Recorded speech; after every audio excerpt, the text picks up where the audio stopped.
மூலமாக விளக்கி இருக்கிறார்கள்.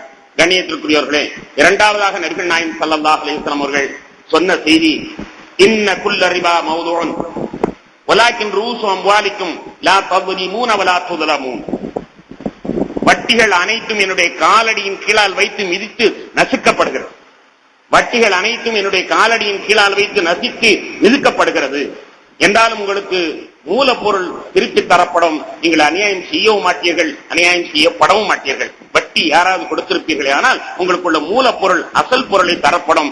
ஆனால் வட்டி என் காலடியில் வைத்து மிதிக்கப்படுகிறது என்று நபிகள் நாயகம் ஸல்லல்லாஹு அலைஹி வஸல்லம் அவர்கள் இரண்டாவது பிரகடனத்தை வெளியிட்டார்கள். கண்ணியத்திற்குரியவர்களே, அன்று பெருமானார் ஸல்லல்லாஹு அலைஹி வஸல்லம் அவர்கள் சொல்லுகிற பொழுது அது அநாகரிகமாக தெரிந்திருக்கலாம். ஏன், சில வருடங்களுக்கு முன்னால் கூட ஒரு நண்பரிடத்திலே நான் பேசிக் கொண்டிருக்கும் பொழுது அவர் வாதாடுகிறார், வட்டி இல்லாமல் உலகத்தில் எப்படி வாழ முடியும், வட்டி இல்லாமல் எப்படி வாழ முடியும், வட்டியை போய் தடை செய்கிறதே உங்களுடைய மார்க்கம் என்று சகோதர சமயத்தை சார்ந்தவர் என்னிடத்தில் கேட்டார். ஆனால் இப்பொழுதுதான் தெரிகிறது வட்டியின் மூலமாக எவ்வளவு பெரிய வீழ்ச்சி இருக்கிறது என்பதை வல்லரசுகள் எல்லாம் உணர்ந்து விட்டன. அவர்களுடைய வட்டி தொழிலின் மூலமாகவே பேங்கை நடத்துகிற காரணத்தினால் 80% பேங்குகள் திவாலாக ஆகிவிட்டன. பெருமானார் ஸல்லல்லாஹு அலைஹி வஸல்லம் அவர்கள் பிரகடனப்படுத்தி 1430 ஆண்டுகள் பிறகு அந்த உண்மையை இன்று சமுதாயம் கண்டிருக்கிறது.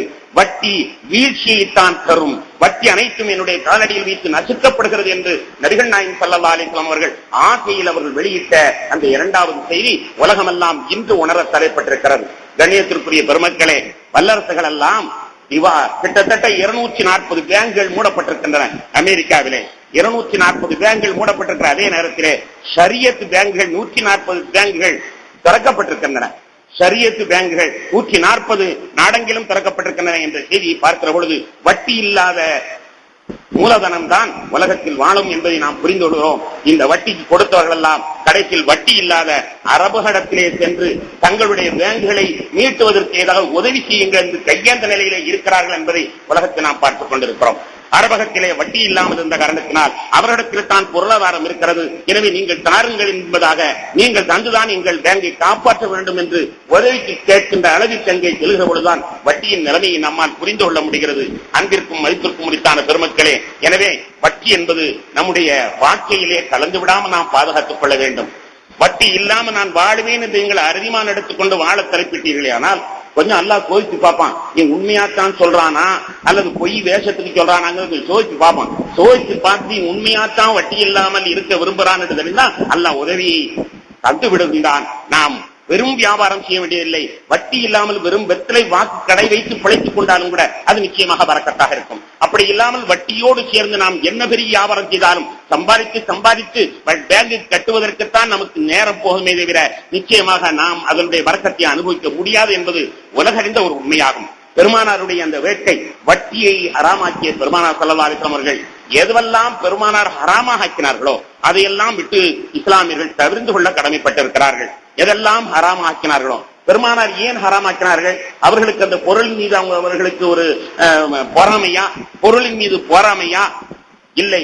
ஏன் ஹராமாக்கினார்கள்? எது மனிதனுக்கு இடையூறு அளிக்குமோ அதைத்தான் ஹராமாக்கினார்கள். அவனுடைய உடலுக்கு இடையூறு அளிக்கக்கூடியதாக இருக்கலாம் அல்லது அவனுடைய மனோரீதியிலே இடையூறு அளிக்கக்கூடியதாக இருக்கலாம். அதைத்தான் நபிகள் நாயகம் ஸல்லல்லாஹு அலைஹி வஸல்லம் அவர்கள் ஹராமாக்கியிருக்கிறார்கள். பெருமானார் ஸல்லல்லாஹு அலைஹி வஸல்லம் அவர்கள் சொல்லுகிற செய்தி ஹஜ்ரத் ஜாபிர் ரலியல்லாஹு அவர்கள் அறிவிக்கிறார்கள். புகாரி முஸ்லிமிலே பதிவு செய்யப்பட்டிருக்கிறது. இன்னல்லாஹ வ ரசூலுஹு ஹர்ரம பைஅர் ஹம்ரி, அல்லாஹ்வும் அல்லாஹ்வுடைய ரசூலும் மதுபானத்தை விற்பதை ஹராமாக்கி இருக்கிறார்கள்.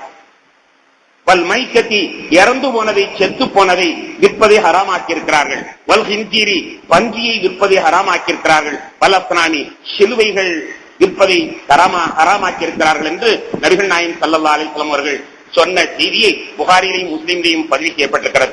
எதெல்லாம் ஹராமாக்கப்பட்டிருக்கிறதோ அதெல்லாம் விற்பனை செய்வதும் வட்டிக்கு ஈடான வியாபாரம் தான். ஹராமாக்கப்பட்ட அனைத்தும் அவைகளை விற்பனை செய்வது வட்டிக்கு ஈடான ஹராமானவைகள் தான். இதனால் தான் இஸ்லாத்தில் ஒரு பொது நியதியை சொல்வார்கள், எதை உபயோகிப்பது ஹராமோ அதையெல்லாம் விற்பதும் ஹராம். எதை உபயோகிப்பதை இஸ்லாம் தடை செய்திருக்கிறதோ அதையெல்லாம் விற்பதும் ஹராமாகும். கண்ணியத்திற்குரிய பெருமக்களே, இது ஏன் இங்கே நான் தெரிவிக்கிறேன் என்றால், சமீபத்தில் நான் பத்திரிகையை பரட்டி பார்த்துக் கொண்டிருக்கின்ற பொழுது அக்டோபர் 1ஆம் தேதி என்று நினைக்கிறேன், அக்டோபர் 1ஆம் தேதி பத்திரிகையிலே ஒரு செய்தி வந்திருந்தது.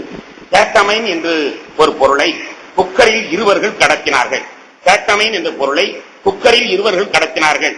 என்று சொல்லி அந்த இருவரும் முஸ்லிம் வாலிபர்கள் என்று அந்த செய்தியும் அது மண்ணடியை சேர்ந்த இடத்தில் உள்ள செய்தி என்பதாகவும் அந்த பத்திரிகையிலே வந்த செய்தி உண்மையிலேயே அதிர்ச்சியை தந்தது. அது என்ன கேட்டவன் என்பதை விசாரிக்கிற பொழுது பத்திரிகைகள் நமக்கு தகவலை தருகின்றன. அது சாதாரணமாக மாடு ஆபரேஷன் செய்யும் பொழுது உபயோகிக்கக்கூடிய ஒரு பொருள், ஒரு கெமிக்கல். அது ஒரு கிலோ வாங்கினால் 35,000 ரூபாய் வாங்கும். ஆனால் அதை கொண்டு போய் மலேசியாவிலேயோ அல்லது ஹாங்காங்கிலேயோ கொண்டு போய் கொடுத்தால் 10 லட்சம் ரூபாய் கிடைக்கும். 35 ரூபாய்க்கு வாங்கினால் அதை கொண்டு போய் கொடுத்தால் 10 லட்சம் ரூபாய் கிடைக்கும் அளவிற்குள்ள அது லாபகரமான தொழில் என்பதாக அதை பற்றி சொல்கிறார்கள். ஆனால் அது மிக மோசமான மதுபானமாக, மிக மோசமான மனிதனை கெடுக்கக்கூடிய, அறிவை கெடுக்கக்கூடியதாக இருக்கிறது. அமெரிக்காவிலே அதற்கு பேர் ரேப் ட்ரக் என்பதாக அதற்கு பேர் வைத்திருக்கிறார்களாம். அமெரிக்காவிலே ரேப் ட்ரக் என்று அதற்கு பேர். அதாவது கொக்கோ கோலா பானத்தை பெண்கள் பெரும்பாலும் குடிப்பதில்லை. ஏனென்றால் கொக்கோ கோலா பானத்திலே ஒரு 2 மில்லிகிராம் இந்த கேட்டமைனை உள்ளே புகுத்தி விட்டார்கள் என்றால் 48 மணி நேரத்திற்கு அவளுக்கு உசாரில்லாமல் போய்விடுகிறது. 48 மணி நேரத்திற்கு அவளை என்ன செய்தாலும் அவளால் மறுக்க முடியாது. எனவே பெண்களை கற்பழிப்பதற்கு ஒருவர் அல்ல, 48 மணி நேரம் 48 பேர் கற்பழித்தாலும் கூட அவளால் ஒன்றும் பதில் சொல்ல முடியாத அளவுக்கு அவளை அறிவை இழக்க செய்திருந்த அளவிற்கு கொடூரமான ஒரு பொருள் என்பதை பத்திரிகைகள் நமக்கு சொல்லி காட்டுகின்றன.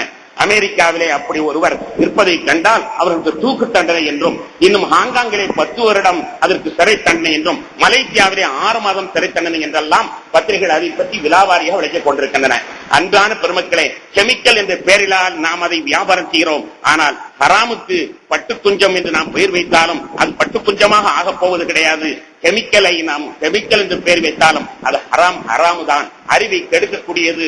அது மிக மோசமான ஒரு வியாபாரம். இஸ்லாமியர்கள் அதை விட்டும் தவிர்த்து கொள்ள வேண்டிய கடமை உள்ளவர்களாக இருக்கிறார்கள். பெருமானார் ஸல்லல்லாஹு அலைஹி வஸல்லம் அவர்கள் அவருடைய ஆசையை நாம் எண்ணி பார்க்க வேண்டும். இஸ்லாமியர்கள் முழுமையாக வட்டியிலிருந்து நீங்கக்கூடியவர்களாக இருக்க வேண்டும். இன்னும் எதுவெல்லாம் ஹராமோ அதை விட்டெல்லாம் அவர்கள் ஒதுங்கக்கூடியவர்களாக இருக்க வேண்டும் என்பதை எண்ணி பார்க்க வேண்டும். வியாபாரம் செய்யக்கூடியவர்கள் எதை உபயோகிப்பது ஹராமாக இருக்கிறதோ அத்தகைய வியாபாரத்திலே தலையிடாமல் தங்களை அவர்கள் பாதுகாத்துக் கொள்ள வேண்டும். ஹராம் எவ்வளவு வந்தாலும் அது ஹானியைத்தான் உண்டாக்குமே தவிர அழிவைத்தான் தரும் தவிர முன்னேற்றத்தை தராது. நமக்கு அது தேவையை அடக்காது என்பதை சிந்தனை செய்து